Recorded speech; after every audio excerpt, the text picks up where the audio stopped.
അനന്തരം യേശു തമ്പുരാൻ ശാബത്തിൽ ഒരു സംഘാലയത്തിൽ ഉപദേശിച്ചുകൊണ്ടിരിക്കുകയായിരുന്നു. അവിടെ 18 സംവത്സരമായ ഒരു രോഗാത്മാവ് ബാധിച്ചിട്ട് ഒട്ടും നിവർന്നു നിൽക്കുവാൻ കഴിയാതെ കൂനിയായിരുന്ന ഒരു സ്ത്രീ ഉണ്ടായിരുന്നു.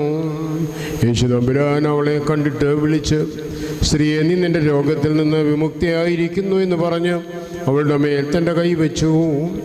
ഉടനെ അവൾ നിവർന്നു നിൽക്കുകയും ദൈവത്തെ സ്തുതിക്കുകയും ചെയ്തു.